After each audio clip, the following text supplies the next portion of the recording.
I'm Cynthia James, and this network is about changing lives one woman at a time.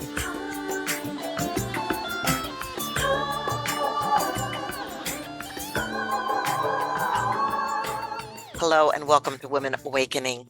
I'm your host, Cynthia James, and I love that I get to introduce you to fabulous women.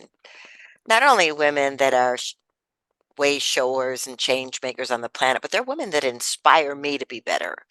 And so every week you get to come back and meet another woman. We're on all the platforms: Spotify, iTunes, iHeart, Spreaker, Amazon, YouTube video. Just look for Women Awakening with Cynthia James and come, because I feel like this is the time for women emerging. This is the time the planet needs our energy, our nurturing, our brilliance, our kindness. And so know that the women I introduce you to are not exceptions, they're examples. And so I really want you to learn from them, grow from them, use their products and their ways of being to support you in becoming the best that you can be.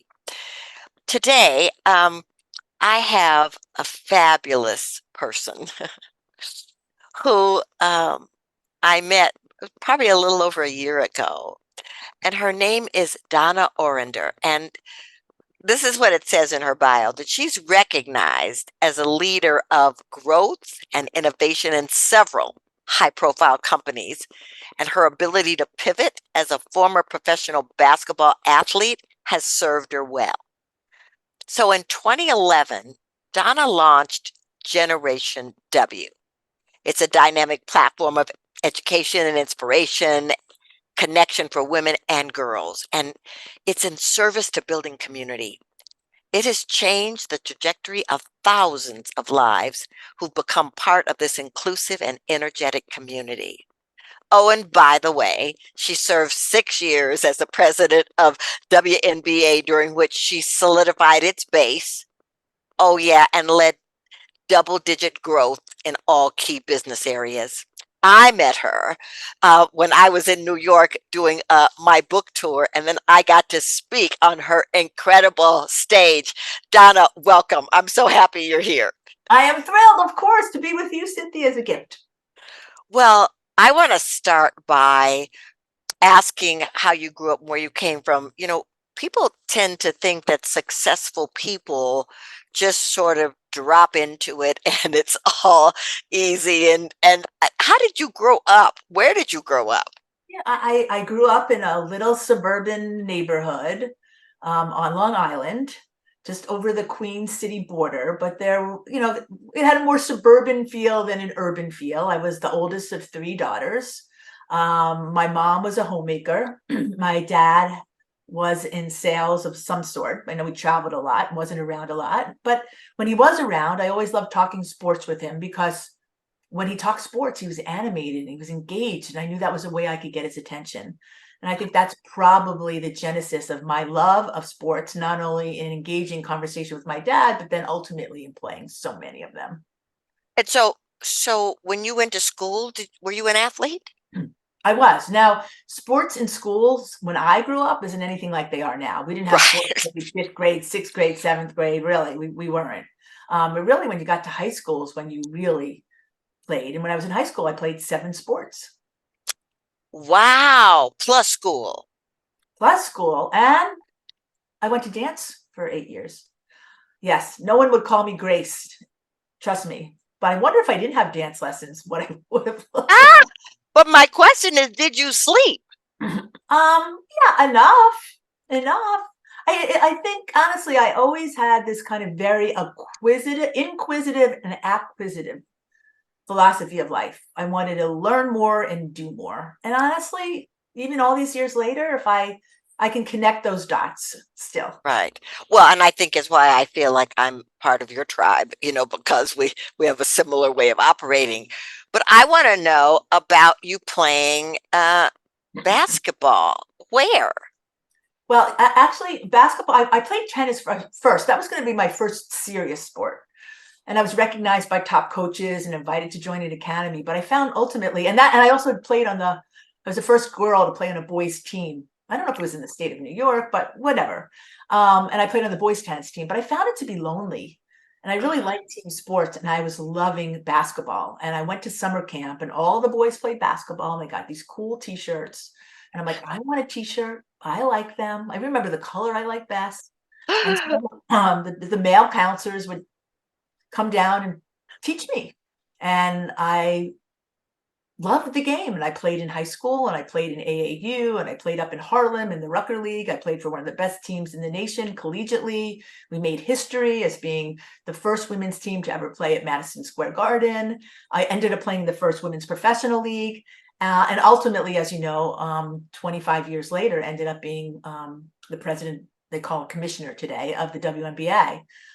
Could never have drawn all those lines, could never have seen any of that. But wow, I am so appreciative. I'm so filled with gratitude for each step of that journey. Well, you know what's interesting about what you're saying is I really believe that the most successful people are curious.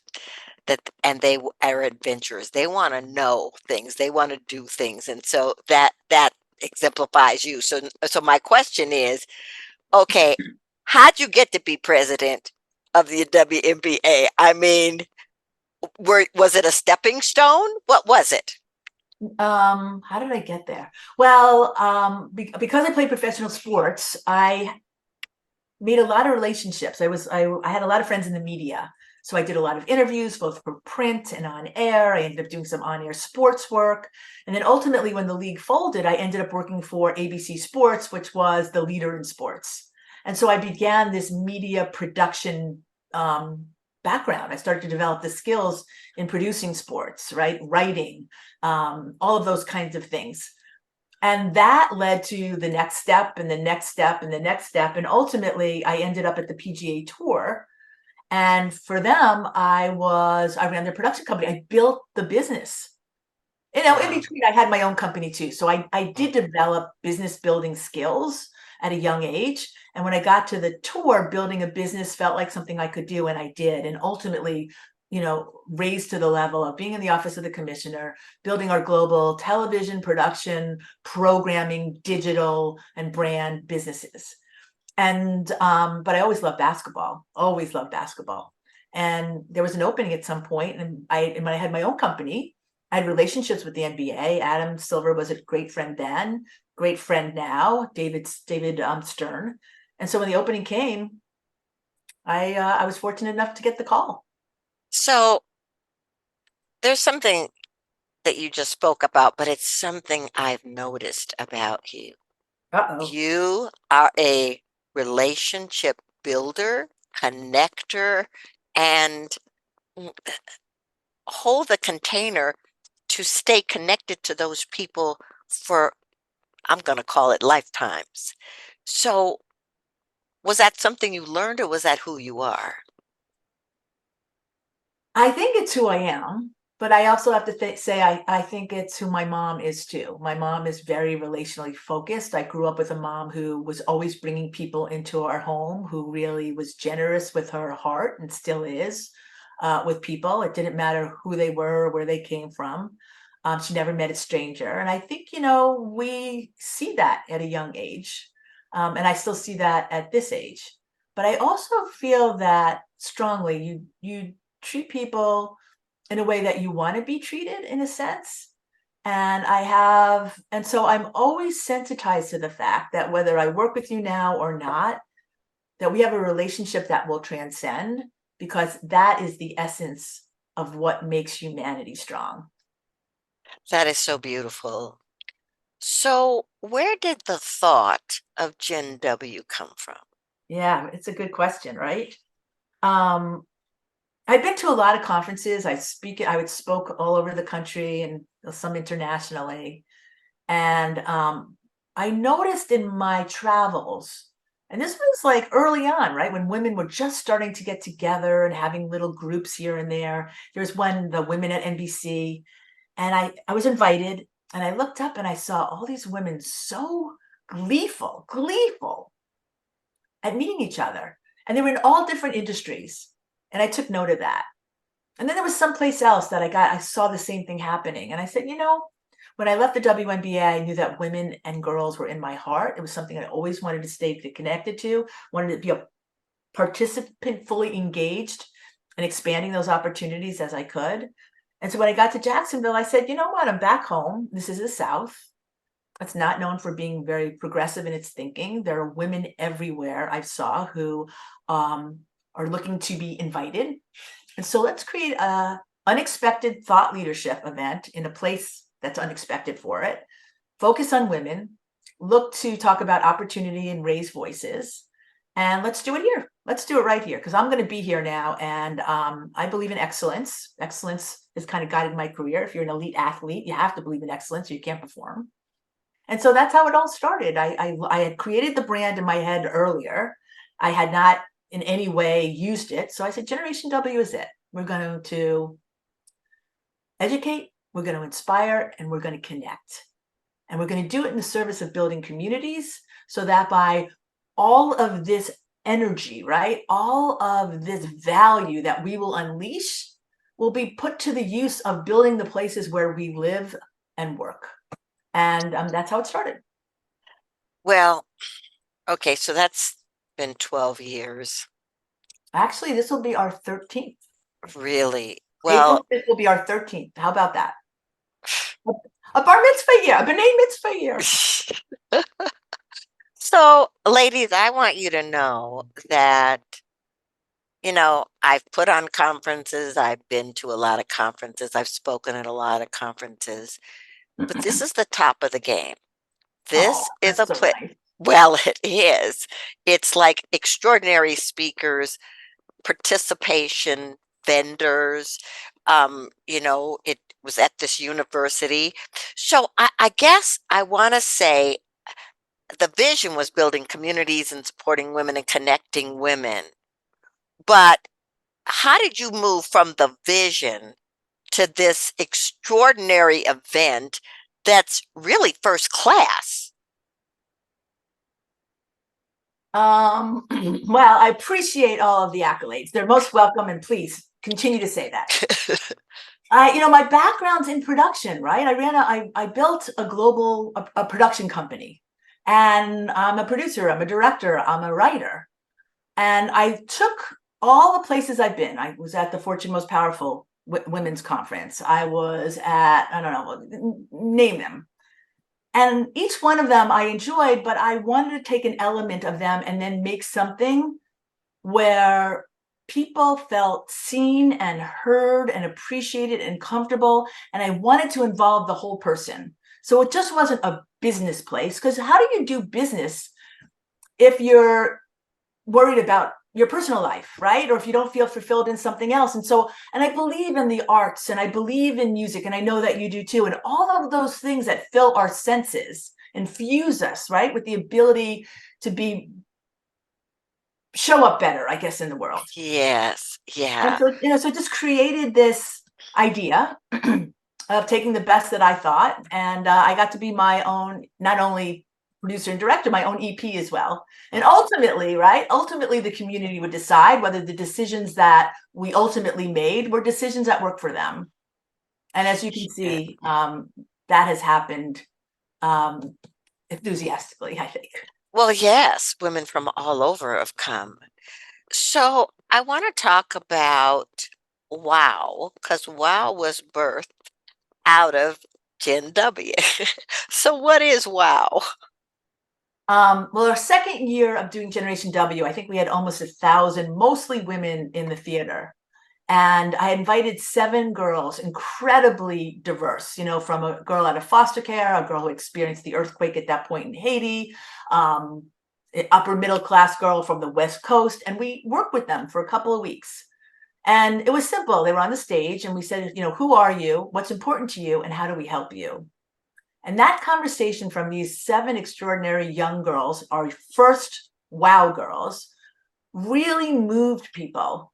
And I felt it. And I said to Kasha, who was working with me at the time and still is, we've got to do something around girls. We're all still girls in our hearts, right? Whether you like to reflect on your 3rd grade self, I'm not sure which age girl are you?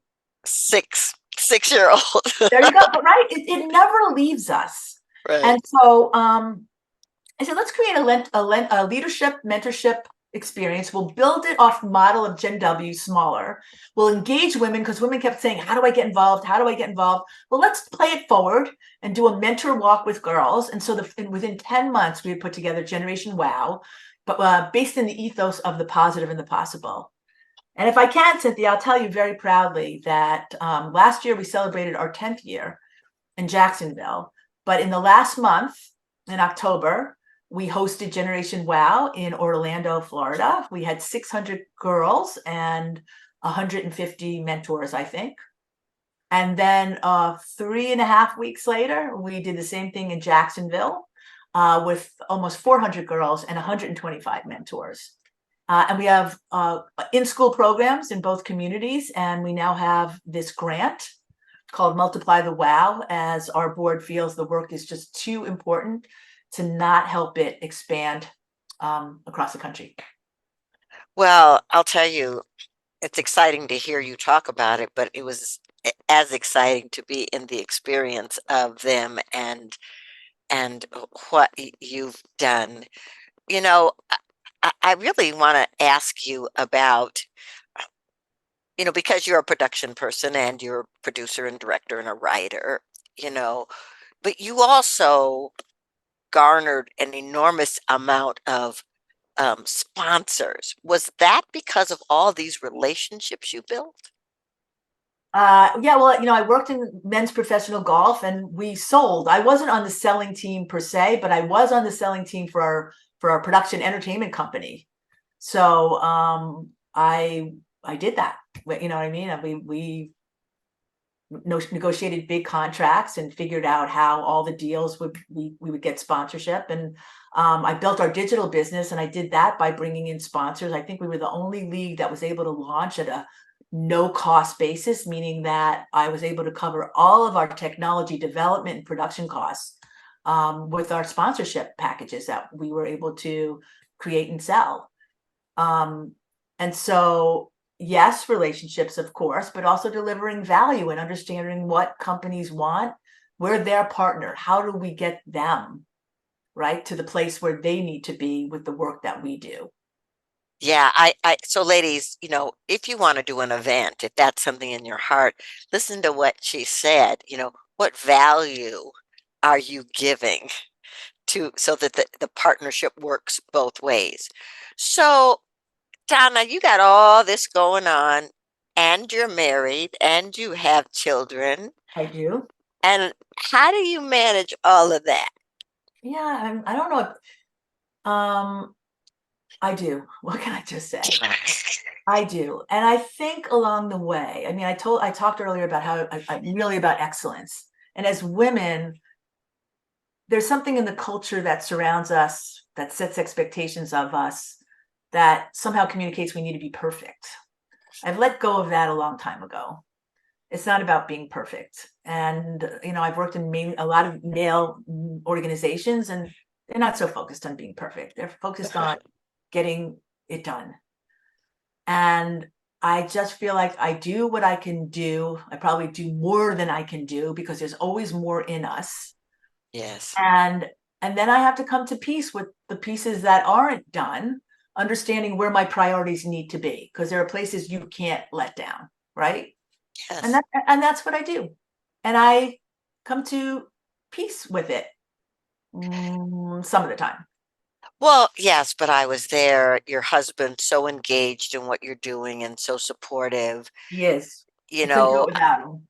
I met your son, who's quite a spectacular entrepreneur himself, and so when you were talking about relational and that what you learned from your mother, that it feels like as much as you poured energy into your passion, you've poured energy and love into your family. Yeah, without a doubt. Without a Yeah. doubt. Although, and it's funny because my boys are grown now, and so it's nice to talk with them and get some of their feedback, and some of the things I thought I was doing really well. They're like, "What, really, mom? Said you were going to read to us and you'd fall asleep." And I'm like, wow, I don't remember that, but they did. So Right. it's always good to get different touch points, but I will say that they are my world, and I do what I do around them, for them, with them as much as I can because of them, but also remembering that they have their lives and I still have mine. And so we Yes. operate independently, but we're very intertwined. Yeah. Yeah. And it's evident being in the presence. It's evident. So I want to know what's next for you? Ha! What's next? So we have Generation W coming up this year. Our theme is believe, right up your alley, Cynthia. Believe. And I wrote this little piece about it, which is to find confidence, truth, establish trust is at the core of belief. Yeah. Only if we believe in something can we act purposefully. What are the stories that we believe about ourselves, about each other, about our world, and the tenets of our lives? Courage and conviction, principles and possibility, ethos and faith. The narratives of our world and our lives create what we believe. And with That's right. that, we're inviting everyone to join us either virtually or in person in the amazing Lazaro Theater at the University of North Florida on April 5th for Generation W. As you know, we find extraordinary people like yourself to share their stories in a way that really connects with our people, with our audience.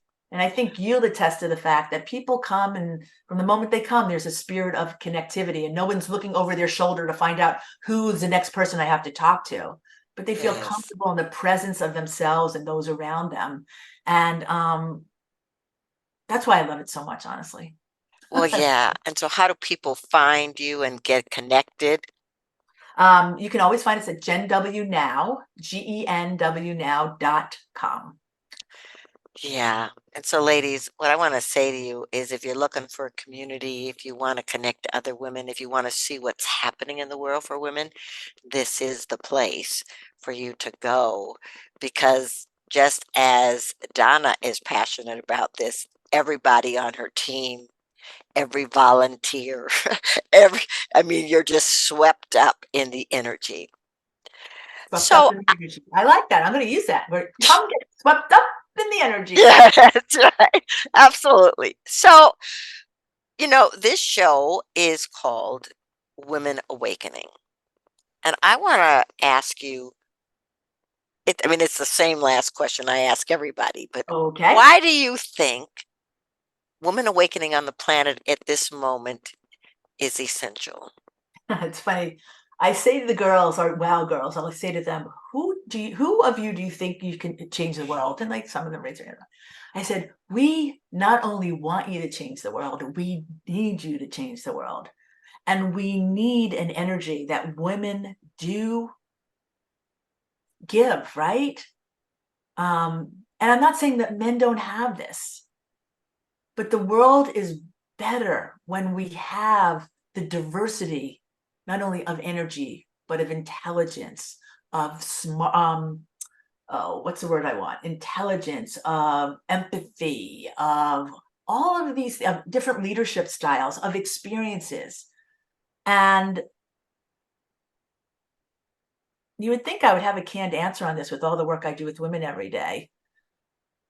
But I do think that what women bring to the world is a necessary ingredient for us to find the best of all of us. I really believe. Yes. Yeah, I couldn't agree with you more, and you exemplify it, and every single part of your team exemplifies it. And Oh, it's thank you. Thank you so much. I appreciate that. It's really wonderful. Well, I'm so grateful that you've been here and that you do the work that you do in the world. Thank you so much. And you as well. Thank you for being part of my spirit and my heart. I really appreciate it. Thank you. Okay, ladies, I'm going to say the same thing to you I say every week in a different form. What if your energy, your brilliance, your power, your light, your gifts was essential for the transformation of humanity to support this planet and the generations to come? What if you knew that? Wouldn't it be powerful? because then there would be something in you that would not allow anything to stand in the way of your achieving your goals, your dreams, your desires. Listen, I want you to know you're needed. I love you so much, and I'm so grateful that you're here and that we walk this path together. Thank you so much, and I will see you next time.